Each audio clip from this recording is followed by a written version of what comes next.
Mission de la SECNA, mission de base, article 2, activité communautaire. L'agence a la charge d'un espace aérien étendu sur 16 127 000 km² couvert par 6 régions d'information des vols, FIR, Flight Information Region.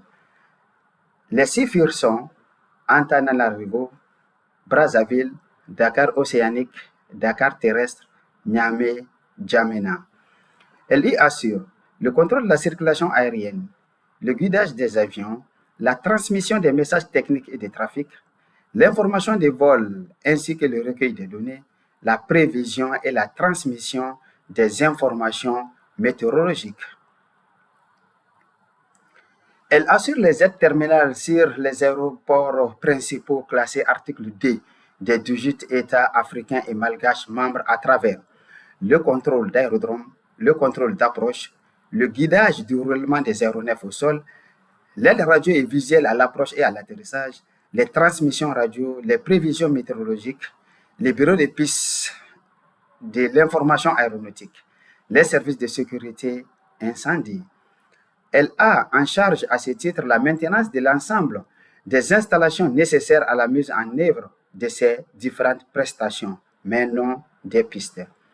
Pour le contrôle en vol périodique des aides radioélectriques en route et des aides à l'atterrissage, la SECNA dispose d'un avion de calibration de type Cessna Sovereign Plus 680 équipé d'un banc de calibration à la pointe de la technologie. Autre mission, l'article 10, délégation de gestion. En application des contrats de délégation de gestion, l'agence peut se voir confier dans chacun des États parties les services et installations aéroportières, de navigation aérienne, de lutte contre l'incendie et de météorologie aéronautique pour les aérodromes sur lesquels ces services ne sont pas assurés au titre de l'article D de la Convention.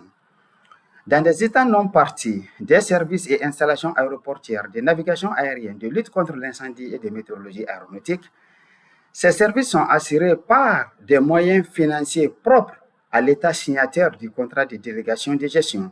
Ils font l'objet d'un budget et d'une comptabilité spécifique.